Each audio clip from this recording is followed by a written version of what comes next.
자, 오늘 함께 나눌 하나님의 말씀은요, 승리하는 자 네 번째 시간인데, 이겨야 하는 절박한 이유입니다. 이겨야 하는 절박한 이유. 우리의 삶 속에 많은 싸움들이 있습니다.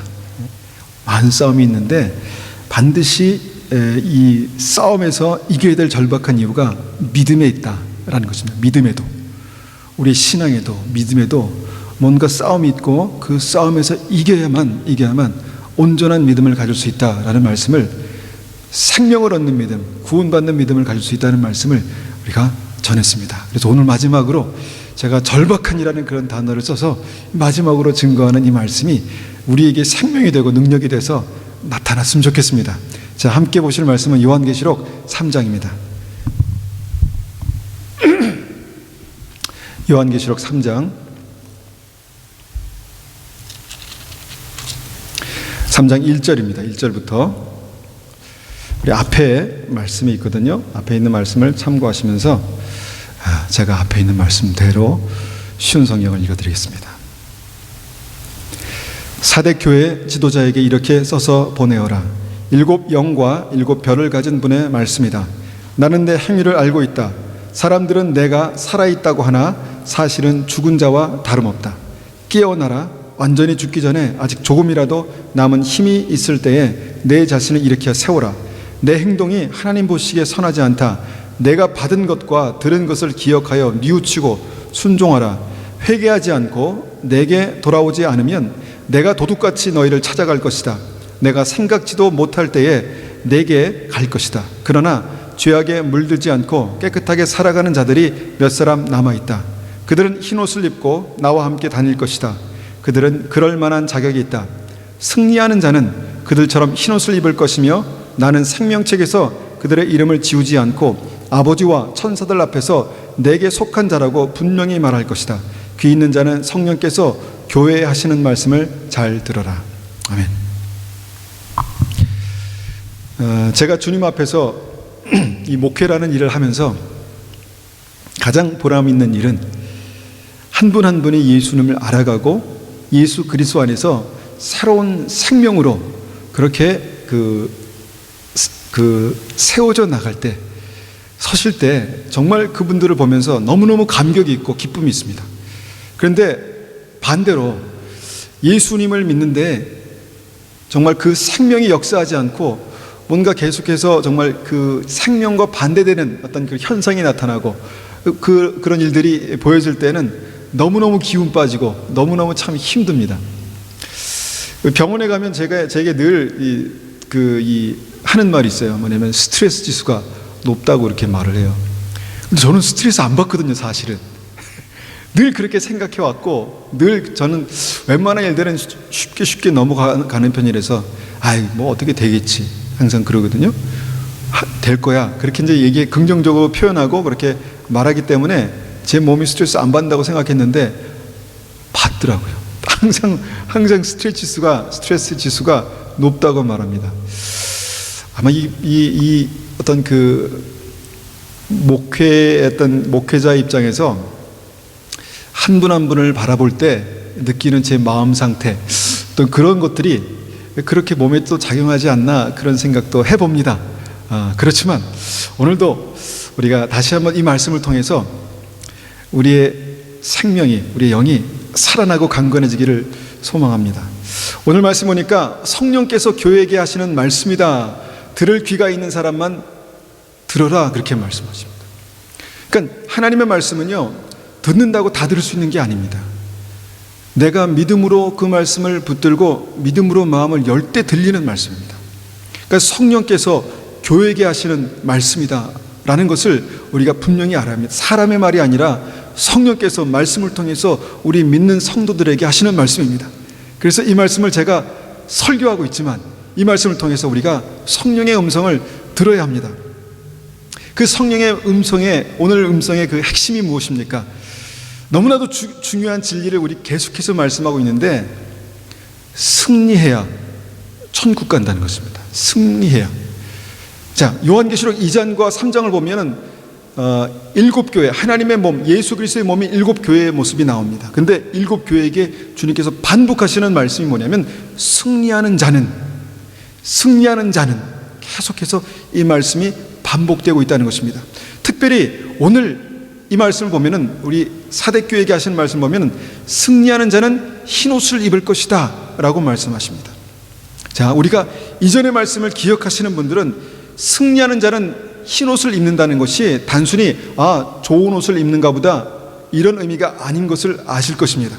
자, 승리하는 자가 흰옷을 입는다는 것은 승리해야만 예수 그리스도의 생명이 역사에서 구원받은 자가 입을 수 있는 그 증거가 나타난다는 말씀입니다. 그 말씀이 마태복음 22장에 나와 있는 그 말씀과 동일한 말씀이죠.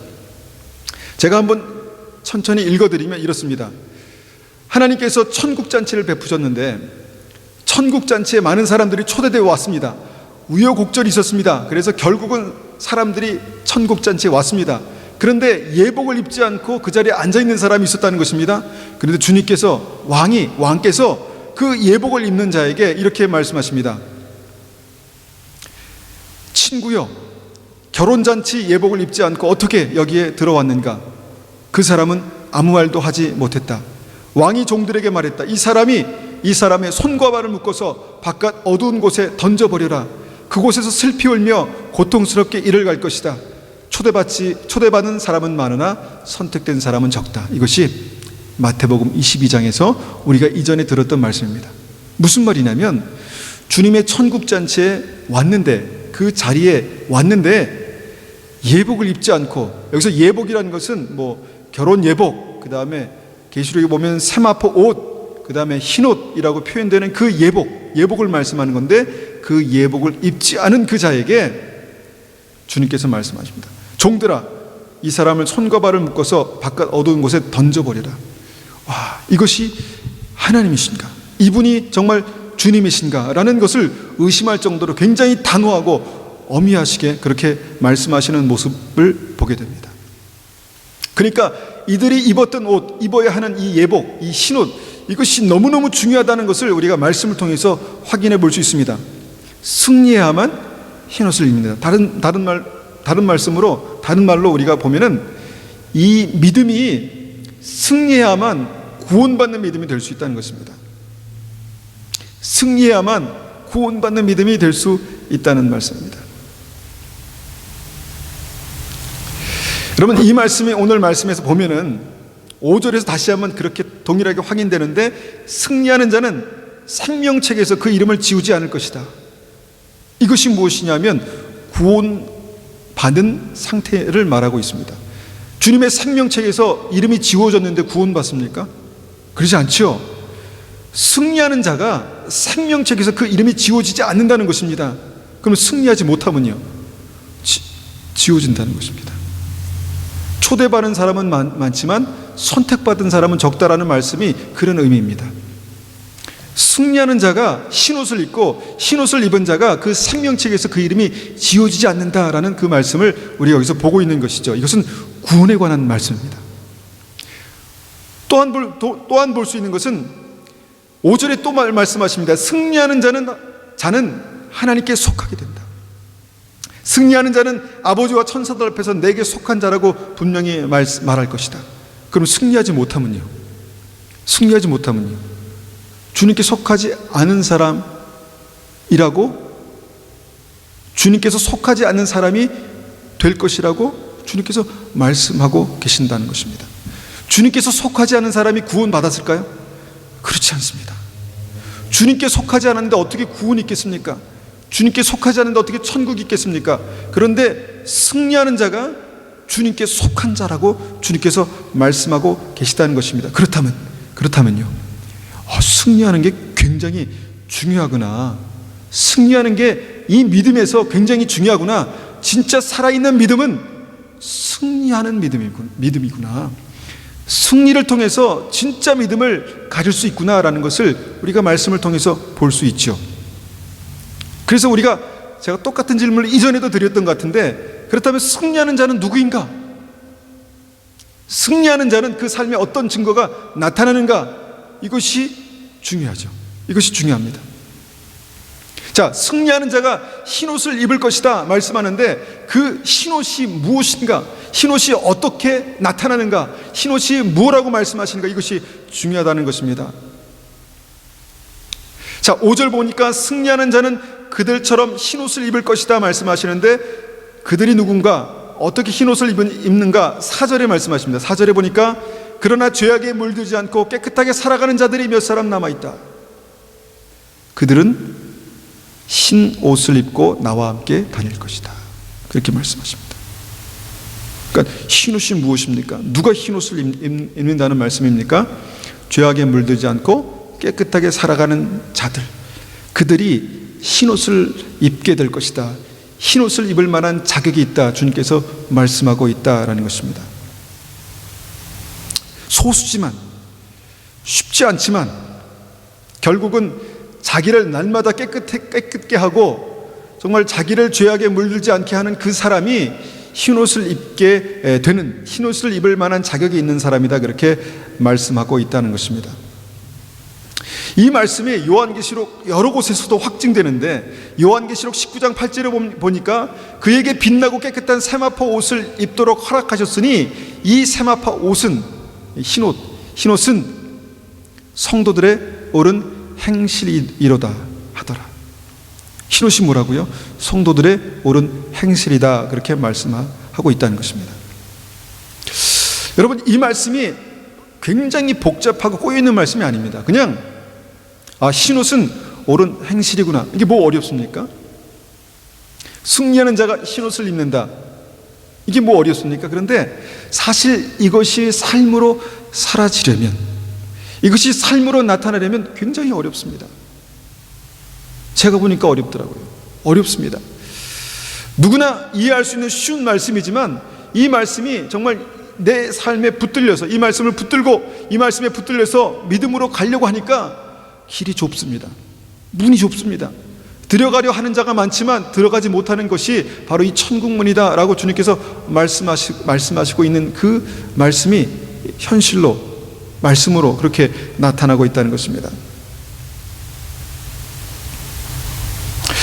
그러면 어떻게 될까요? 내가 평생 신앙생활 했는데, 믿은 지 10년이 됐는데, 믿은 지 5년이 됐는데, 그때 내 사고방식과 지금 내 사고방식이 동일하다면, 그때의 삶의 모습과 지금의 삶의 모습이 동일하다면 그것은 흰옷을 입은 것이 아니겠죠. 성경은, 이 사대교회의 말씀을 통해서 성경은 그 믿음을 죽은 믿음이다 라고 말씀하고 있습니다. 라오디게아 성도들에게도 주님께서 말씀하시죠. 죽은 믿음이다.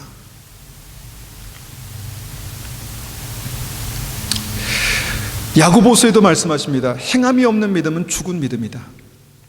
행함이 없는 믿음이 삶으로 나타나지 않으면, 믿음이 그 삶을 변화시키지 못하면, 믿음이 하나님의 생명력으로 나타나지 못하면 죽은 믿음이다라는 것입니다.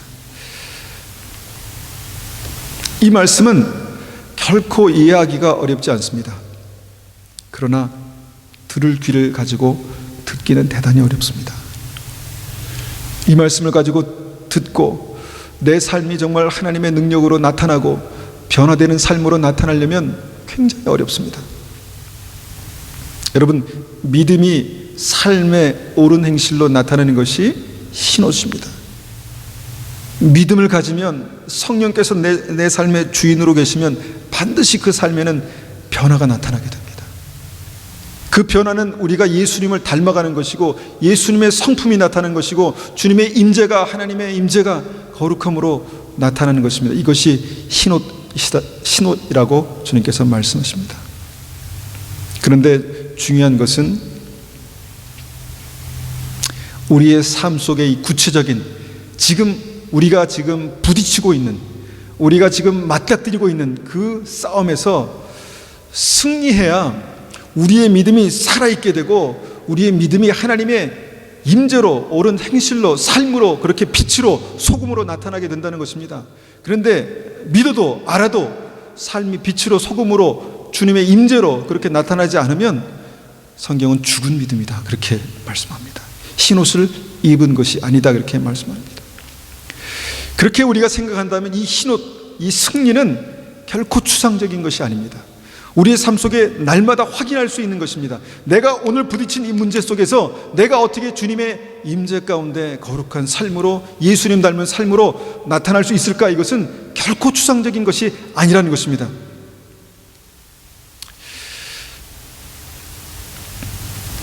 얼마 전에 뉴스를 통해서 어떤 불륜 사이트 애슐리 메디슨이라는 그 불륜 사이트가 해킹을 당했다라고 그렇게 들었습니다. 아마 보신 분도 계실 것입니다. 이 사이트가 해킹당하면서 사회에 굉장히 충격을 주었습니다. 왜냐하면 여기에 속해 있는 회원들이 어마어마하는데 그 회원이 3,700만이라고 그렇게 말합니다. 3,700만. 우리가 4,800만입니까? 우리 한국의 인구가, 대한민국의 인구가. 근데 그 회원이 3,700만. 한 나라의 거의 대다수의 인구가 거기다 다 들어 있습니다. 여러분, 여기 캐나다 인구가 3,200만입니까? 캐나다 인구가 거기 다 들어 있는 거예요. 회원으로. 그런데 그 사이트에 그 사이트가 해킹이 됐는데, 신문에는 난 기사는 뭐냐면 그 책임 때문에 CEO 자리에서 물러났다라고 그런 그 기사가 났더라고요. 그 비더만이라는 사람이 그 CEO 자리에서 물러났다. 뭐 이게 뉴스거리입니까? 그런데 여러분, 이게 뉴스거리입니다. 여러분, 그냥 사이트 운영자가 아니라, 불법 사이트 운영자가 아니라 CEO, 양복 입고 멋있게 차려입은 그 CEO가 그 자리에서 물러났다는 게, 그게 뉴스거리가 됐다는 게 참 아이러니한 그런 상황이지만, 저는 이것이 이 시대의 모습을 그렇게 보여주고 있는, 이 시대의 상황을 보여주고 있는 한 단면이라고 생각합니다. 이것뿐이겠습니까? 3,700만이 그렇게 생각하고 있다면 여러분, 나머지 사람들은 어떻겠습니까? 나머지 사람들은 어떻겠습니까? 그 회사에서 가지고 있는 모토가 이것이라고 써 있더라고요. 인생은 짧습니다. 굉장히 멋있는 말로 시작하죠. 인생이 짧습니다. 바람 피우세요. 이게 그 다음 말입니다. 어떤 분들은 인상이 찌그러지기도 하십니다. 그런데 인생은 짧습니다. 바람 피우세요. 이게 그들의 모토인데 3,700만이 마음이 움직였다는 것입니다. 거기에 마음이 움직였다는 것입니다. 여러분, 이것이 여러분 어떤 메시지로 들리십니까? 이것이 어떤 메시지로 들리십니까? 공중 권세 잡은 자가 여러분, 하나님이 세우신 가정을 깨트리겠다는, 승리했다는 어떤 사단의 선전포고와 같이 그렇게 들리지 않습니까? 인생은 짧습니다. 가정을 깨트리십시오. 인생은 짧습니다. 빨리 지옥 갈 준비를 하십시오. 뭐 이렇게 들리지 않습니까?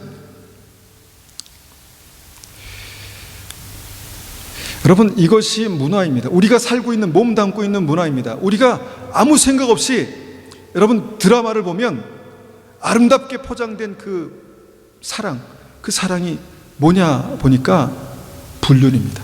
그죠? 이 세대의 코드가 그렇습니다. 이 코드가 멘탈이 파괴된 사람들이 주인공으로 나와서 마치 정말 굉장히 큰 예술적인 어떤 혼을 가지고 살아가는 것처럼 그렇게 표현된 그것이 이 시대의 메시지입니다. 근데 문제는 많은 사람들이 그것을 보면서 너무 자연스럽게 받아들인다는 것입니다. 그럴 수도 있지. 이 세태가 그런데 많은 사람들이 그렇게 살고 있는데 나야 별 수 있겠어? 그렇게 살아가고 있다는 것입니다. 더 큰 문제는 크리스찬들도, 예수님을 구주로 그렇게 영접한 사람들도, 믿음이 있다고 하는 사람들도 별로 거부감이 없다는 것입니다. 그것에 대해서 대부분이 사람들이 그렇게 살기 때문에 어쩔 수 없을까요? 어쩔 수 없는 일일까요? 우리가 진짜 크리스천이라면 우리는 다르게 반응해야 합니다. 다르게 알고 있어야 합니다. 뭔가 달라야 합니다. 그 세상을 향해서 이것이 아니라고 얘기할 수 있는 말뿐이 아니라 삶으로 그렇게 얘기할 수 있는 뭔가가 있어야 합니다. 그렇지 않겠습니까? 여러분, 이 어떤 그 스토리를 통해서 보게 되는 것은 세상이 그렇구나 라는 것을 한 가지 이해할 수 있습니다. 세상이 그렇구나. 지금 우리가 살고 있는 세상이 그렇구나. 두 번째는 우리가 그곳에 발을 붙이고 살고 있구나. 우리가 그곳에서 숨 쉬고 살고 있구나. 우리가 그곳에서 보고 듣고 살고 있구나 라는 것입니다. 그런데 더 중요한 사실은 뭐냐면 우리는 태어날 때부터 죄가 없는 거룩한 몸으로 태어나지 못했다는 사실입니다. 태어날 때 죄가 없이 거룩한 모습으로 태어나신 분, 물론 그것을 증명할 길은 없습니다. 근데 성경은 모든 사람이 죄를 범하였음에 하나님의 영광에 이르지 못하였다 이렇게 말씀하시기 때문에, 그리고 아이들이 자라면서 정말 하나님을 닮아가는 어떤 그런 모습도 있지만 그 삶 속에 정말 하나님과 반대되는 것을 정말 닮은 그런 모습도 보면서 사실 그것이 저를 닮은 거겠죠. 우리를 닮은 거겠죠. 그런데 그것을 보면서 모든 사람은 죄인이구나라는 하나님의 말씀을 다시 한번 생각하게 됩니다. 우리의 DNA가 이미 죄로 오염되어 있다는 것입니다. 그냥 그 죄로 오염된 DNA 속에 뭔가 자극이 주어지니까 그것이 드러나는 것 뿐이죠. 여러분, 이것이 우리의 현실입니다. 이것이 우리의 현실입니다. 이곳에서 우리가 발을 붙이고 숨을 쉬고 우리가 바라보며 듣고 생각하며 마음에 담고 살아가고 있습니다. 그런데 여러분, 복음이 무엇이냐면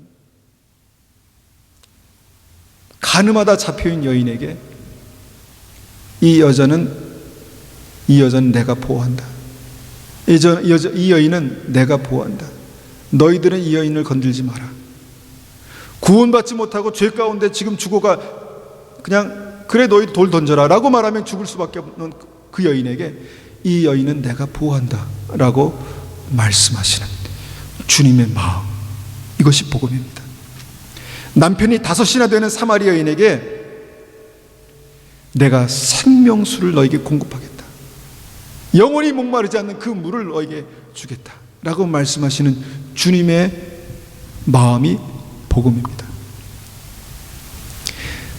동족들의 그 피 같은 돈을 착취해서 분을 쌓은 그 세리의 우두머리 삭개여에게 내가 오늘은 너희 집에 같이 머물고 먹고 마시고 그렇게 해야 되겠다 라고 말씀하신 것이 복음입니다. 십자가의 우편 강도에게 내가 오늘 나와 함께 낙원에 있으리라 말씀하신 것이 복음입니다. 그런데 여러분, 우리가 착각할 수 있는 게 뭐냐면 복음이 나의 삶 속에 믿음으로 붙들리게 되면 그런 사람들이 변화된다는 것입니다. 그들의 의지가 아니라 복음이 그의 삶 가운데 역사함으로 말미암아 그 여인이 주님 앞에 눈물로 그 발을 씻을 수 있는, 그 여인이 자기가 가진 가장 귀한 그 향유 옷값을 깨트릴 수 있는, 나에게 내가 그렇게 불법으로 착취한 것을 내가 4배로 갚겠습니다라고 그렇게 결단할 수 있는 그 믿음으로 바뀌는 것이 복음입니다. 복음을 들었는데 그 삶 가운데 우리가 예수 그리스도의 역사하심이 나타나지 않는다면 그것은 죽은 믿음입니다.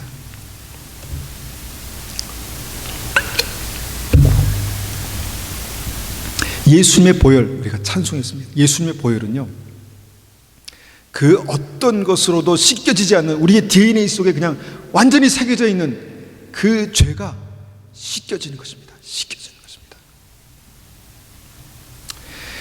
예수님의 십자가는 우리가 죽은 행실에서 정말 너무너무 벗어나기 힘든데 자꾸만 우리의 발은 지옥으로 그렇게 가고 싶은데 달려가려고 하는데 그 자아를 붙들어다가 말씀으로 그 십자가에 박으면 그 자가 죽고 예수 그리스도께서 우리 안에 살아 역사하시는 그것이 복음입니다. 그러니까 복음은 우리의 삶에 실제적으로 나타나는 하나님의 능력입니다. 그런데 이것이 단순히 이론이나 단순히 그냥 어떤 정보로 그냥 끝나버린다면 그것은 복음이 아니라는 것입니다.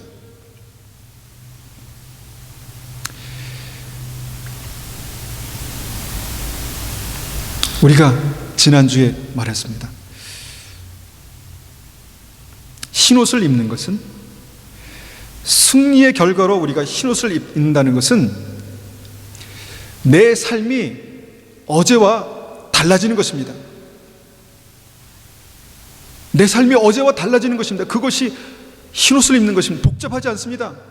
우리 마음속에 늘 화가 가득 차 있는 그런 상태에서 어제까지 내가 그렇게 살았다면 오늘은 달라지는 것입니다.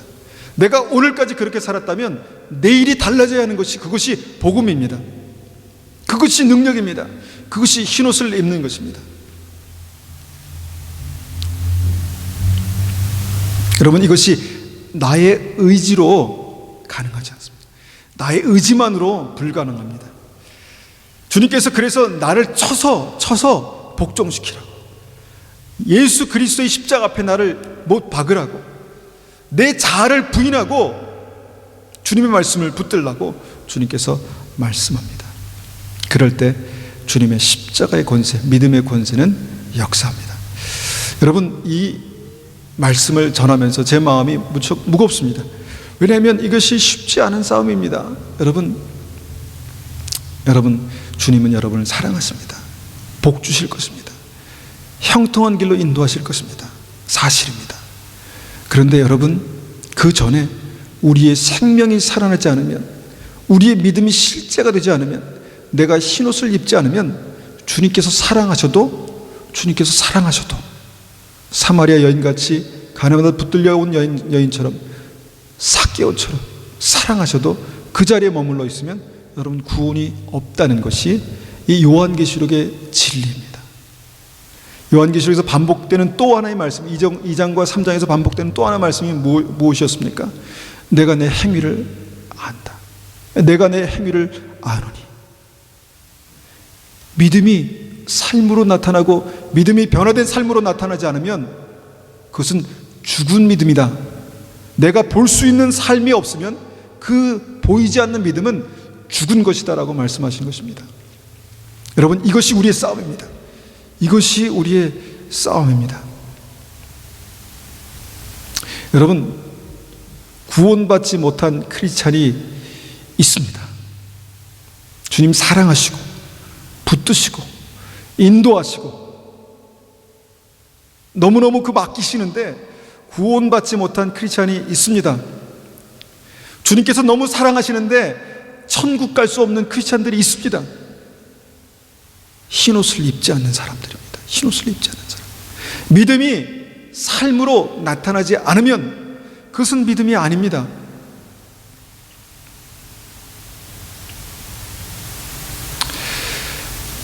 근데 이 말씀이 주님의 성령께서 그 심령을 울리시지 않으면 들을 수 없는 말씀이라는 게 안타깝습니다.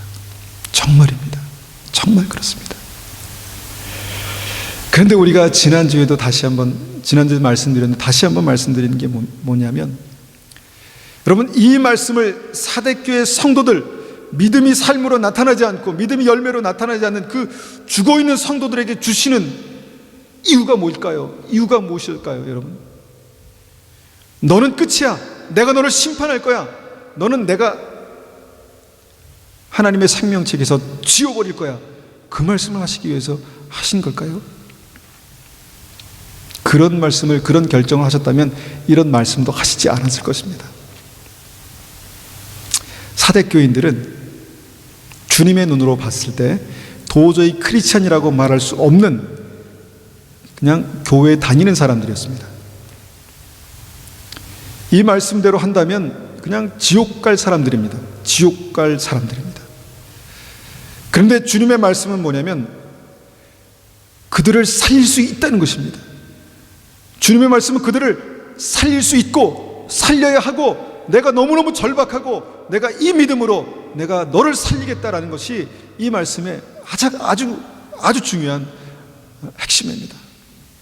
다시 말하면 믿음으로 달라질 수 있다는 것입니다. 믿음으로 분명히 달라질 수 있습니다. 깨어나라. 완전히 죽기 전에 아직 조금이라도 남은 힘이 있을 때 내 자신을 일으켜 세워라. 할 수 있다는 것입니다. 할 수 있기 때문에 그 의지를 주님께서 깨우시는 것입니다. 내가 속고 있다, 내가 믿음이 있다고, 내가 교회 다닌다고, 오랫동안 신앙생활을 하고 있다고 하지만 그 믿음이 우리의 삶 속에서, 내 삶 속에서 나타나지 않으면 죽은 것이다. 깨어나라. 말씀하시는 것입니다. 다시 말하면 살릴 수 있다는 것입니다. 주님의 능력으로 이 말씀에 반응하는 자들을 살릴 수 있다는 것입니다. 살리기를 간절히 원하신다는 말씀이죠. 그런데 이들의 현실은 어땠냐면 2절에 보니까 내 행동이 하나님 보시기에 선하지 않다. 현실은, 지금 하나님께서 주목하시는 현실은 엄청난 믿음, 엄청난 구원, 하나님의 나라, 이게 아니라 지금 내가 스트럭을 하고 있는, 믿음으로 갈 것인가 아니면 그냥 세상으로 갈 것인가 스트럭을 하고 있는 그 행동을 주님께서 보시고 계시다는 것입니다.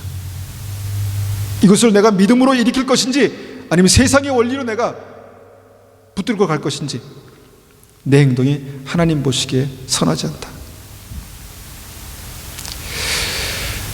제가 많이 강조하고 말씀드리지만 현대 교회의 최대의 미혹은 회개하지 않은 크리스찬들을 위로하고 격려하고 하나님께서 사랑하신다는 말만 한다는 것입니다.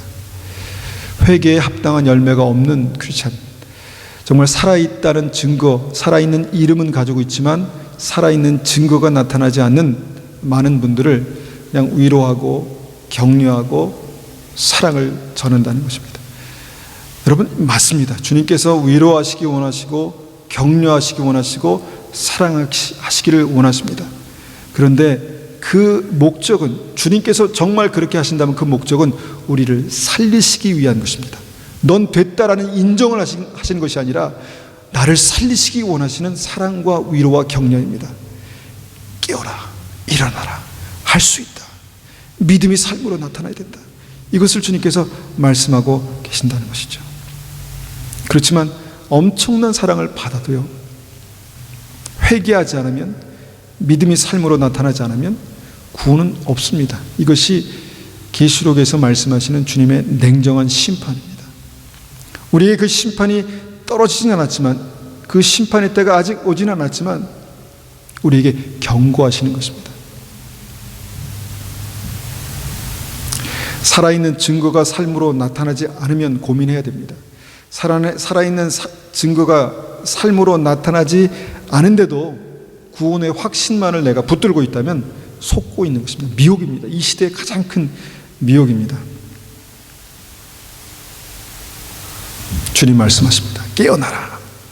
완전히 죽기 전에 조금이라도 남은 힘이 있을 때 내 자신을 일으켜 세워라.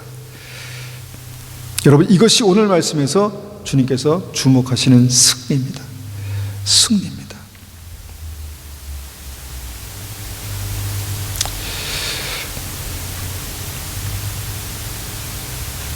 여러분, 우리가, 주님께서 우리에게 말씀하시죠. 내가 거룩하니 너희도 거룩하라. 한꺼번에 될 수 있는, 이루어질 수 있는 말씀은 아닙니다. 그렇지만 내 안에 예수님을 영접한 이후에 성령께서 역사하시고 예수 그리스도의 보혈이 강같이 흐르고 주님의 십자가가 역사하실 때는 할 수 있기 때문에 우리에게 명령하신 것 아니겠습니까? 나는 거룩하다. 그러니 너희도 나를 따르라. 나는 거룩하니 너희도 거룩한 삶을 회복하라. 주님께서 말씀하신 것입니다. 여러분, 여기서 거룩은요, 그냥 이론, 개념, 이게 아닙니다. 삶입니다. 삶으로 나타나는 것입니다. 그런데 이것이 쉽지 않은 것이 이 시대의 또한 삶입니다. 많은 사람들, 많은 크리스찬들이 그냥 쉽게 포기합니다. 똑같이 다른 사람이 뭐 그렇게 다 그렇게 사는데 나라고 뭐 별 수 있나? 쉽게 포기합니다. 여러분, 저는 이것을 타협하고 싶은 생각이 없습니다. 여러분, 교회가 많은 사람들을 담기 위해서, 모으기 위해서 이 정확한 명확한 기준을 타협한다면 여러분, 그것은 큰 죄를 범하는 거라고 생각합니다. 괜찮습니다. 하나님 사랑하십니다. 하나님 용납하시고, 하나님 사랑은 놀랍습니다. 물론 진실입니다. 그러나 거기서 끝난다면 이것은 우리가 말씀에 타협하는 것입니다. 주님께서는 거의 죽어 있는 그 사대 교인들을 너무 사랑하십니다. 그래서 이 말씀을 정말 간절한 심령으로, 간절한 마음으로 주시는 것입니다.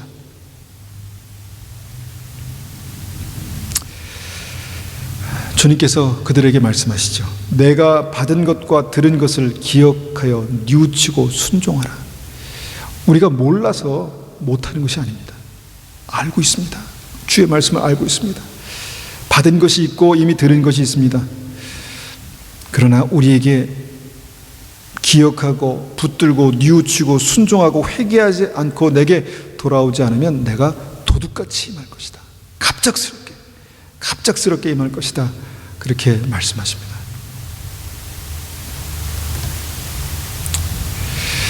저는 지금 4번에 걸쳐서 이 말씀에 대한 부담감을 가지고 이 말씀을 전하고 있는데, 저는 그 이유가 있다고 생각합니다. 제가 다른 말씀을 전하려고 다른 말씀을 준비할 때마다 성령의 감동이 없어서 쓸 수가 없습니다. 그런데 여기에 대해서만 그냥 딱 눈을 뜨면 이 말씀이 생각나고, 이 말씀을 내가 쓰기 시작하면 이 말씀이 적어지고, 그런 거 보면 주님께서 반복해서 말씀하시는 중요한 이유가 있다고 믿습니다. 중요한 때를 우리가 살고 있기 때문에 그렇습니다. 중요한 시간을 지금 우리가 지나가고 있기 때문에 그렇습니다. 여러분, 여러분 이 싸움이 치열할 때는 정말 승리하느냐 패배하느냐를 정말 가릴 수 있는 바로 그때가 가장 싸움이 치열합니다. 여러분, 우리는 지금 그 시대를 살고 있습니다. 개인에게도 그렇고 교회에게도 그렇고, 여러분 한국 교회 위해서 기도해야 합니다. 그 시대를 지금 한국 교회가 지나가고 있습니다. 세속화, 유럽 교회 모습을 계속해서 닮아가면서 한국 교회도 그렇게 되어가고 있습니다. 죽은 교회, 사대 교회, 그렇게 되지 말아야 합니다. 주님께서 이 말씀을 반복하신 이유는 지금 우리가 중요한 때를 지나가고 있고, 여기서 이 싸움에서 승리하지 못하면, 내가 이 싸움에서 정말 목숨 걸고 내가 부딪히지 않으면 안 되는 중요한 시점에 와 있기 때문에, 쉽게 포기하면 안 되기 때문에, 쉽게 놓으면 안 되기 때문에 주님께서 우리에게 이 말씀을 반복해서 하신다고 저는 믿습니다. 여러분, 이 싸움에서 승리해야 흰옷을 입게 됩니다. 삶이 믿음의 삶으로 나타나고, 믿음이 주님의 빛과 소금으로 그렇게 나타나게 됩니다. 한 가지만 더 말씀드리고 말씀을 정리하기 원합니다. 오늘 말씀에서 주님은 스스로를 어떤 분이다라고 계시하십니다. 7교회에게, 각 교회에게 주님은 그냥 사랑의 주님, 우리가 알고 있는 그냥 사랑의 주님, 능력의 주님이 아니라 주님의 구체적인 모습에 대해서 계시하십니다. 오늘 정말 이 사대교회가 승리하기 위해서 바라보아야 될 주님의 모습이 어떤 것인가 보니까, 주님은 7 영과 7 별을 가진 분이다, 그렇게 말씀하십니다. 여러분, 주님의 모습을, 각 교회 앞에 기록되어 있는 주님의 모습을 한번 묵상해 보십시오. 생각해 보십시오. 7 영과 7 별을 가진 주님이라고 표현하신 이유가 뭘까? 여러분, 7 영, 간단하게 말씀드리면, 제가 오늘 이것을 말씀드리려고 하는 게 아니라 7 영은요 성령입니다. 성령으로 끝나는 것이 아니라 7가지의 어떤 모습으로 역사하시는 성령님, 전능한 하나님, 우리를 인도하시는 하나님, 우리를 위로하시고 격려하시는 하나님, 우리의 주가 되시는 하나님, The Spirit of the Lord, Spirit of the Power, Spirit of Counsel, 이 성령님을 말씀하고 있는 것이죠. 이사야서 11장에서 말씀하시는 그 성령님께서 우리가 할 수 있는 것보다 더 위대한 일을 하신다는 것입니다. 사랑하는 자녀가 떡을 달라는데 내가 뱀을 주겠느냐? 하물며 너희가 구하면 구하는 자에게 성령을 주시지 않겠느냐? 여러분, 이 성령님을 알아야 이 싸움에서 이길 수 있습니다. 주님은 그 성령과 함께 역사하시는 분이십니다. 주님은 성령으로 역사하시는 분이십니다. 우리의 삶 속에 이거는 안 돼, 불가능해, 여기까지가 한계야. 그렇습니다. 한계입니다. 나의 힘으로는 뚫고 갈 수가 없습니다. 그러나 성령께서 나의 삶을 붙드시면, 7영이신 주님께서 나의 삶을 붙드시면 할 수 있습니다. 7별은 무엇입니까? 우리가 이 말씀을 7별은 각 교회의 목회자다, 이렇게도 우리가 해석할 수 있는데, 정확한 원어적인 의미를 보면 이 7별은 능력의 천사들입니다. 현대교회에서는 많이 얘기하지 않지만 하나님의 천사들을 우리는 성경에서 분명히 보고 있습니다. 이 시대에는 없을까요? 있습니다. 이 시대에도 하나님께서 그 주권으로, 권능으로 부리시는 하나님의 천사들이 있습니다. 그 천사들이 너와 함께 있다. 너의 삶을 붙들고 있다. 하나님을 의지하고 믿음으로 나간다면 주님께서는 하실 것이다. 주님은 너희가 보기에 그냥 이전에 십자가에 못 박혔다가 다시 부활하시고 그냥 하늘에 계시는 그분이 아니시다. 지금도 역사하시고 함께 계시는 분이시다라는 것을 말씀하고 있습니다. 우리가 승리하기를 원한다면, 내가 이 싸움에서 반드시 이겨야 내 믿음이 진짜가 된다, 내 이 싸움에서 반드시 이겨야 내가 구원받는 믿음으로 하나님 나라에 갈 수 있다, 내가 이 싸움에서 반드시 이길 것이다, 나는 이 싸움에서 반드시 이길 수 있다, 내가 이기기까지 하나님 앞에 순종하고 복종하고 내가 이기기까지 회개하고 주의 말씀을 붙들고 하나님의 손에 붙들리길 원한다라고 그렇게 고백하며 나갈 때 주님께서 우리 인생을 반드시 붙드실 것입니다. 여러분, 우리에게는 아직도 길지 않지만 시간이 있습니다. 하나님 앞에 부르짖고 기도할 수 있는 시간들이 있고요, 결단하고 믿음으로 나아갈 수 있는 시간들이 있습니다. 사마리아 여인에게도 주님 그 시간을 주님께서 주신 것처럼, 절박한 그 가늠하다 잡혀온 여인에게도 그 시간을 허락하신 것처럼, 길지 않지만 그 시간들이, 기회가 우리에게 남아있다는 것입니다. 여러분, 이 시간을 가지고 승리하십시오. 승리하십시오. 믿음 때문에 우리의 삶이 어제와 달라야 합니다. 믿음 때문에 우리의 삶이, 내일의 삶은 오늘과 달라야 합니다. 믿음 때문에 내 삶 속에 정말 진정한 소망이 솟아올라야 합니다. 믿음 때문에 내가 내 삶 속에 내가 이것을 향해서 내 삶을 내가 드릴 수 있는 그 소망을 볼 수 있어야 합니다. 전능하신 주님께서 7영과 7별을 보내셔서 우리를 도우시고 우리를 붙드실 것입니다. 반드시 우리는 승리할 것입니다. 이 싸움에서 반드시 승리할 것입니다. 길지만, 지루하지만 반드시 이길 것입니다. 그 믿음이 우리 삶 가운데 있기를 축원합니다. 우리 한번 같이 기도하겠습니다.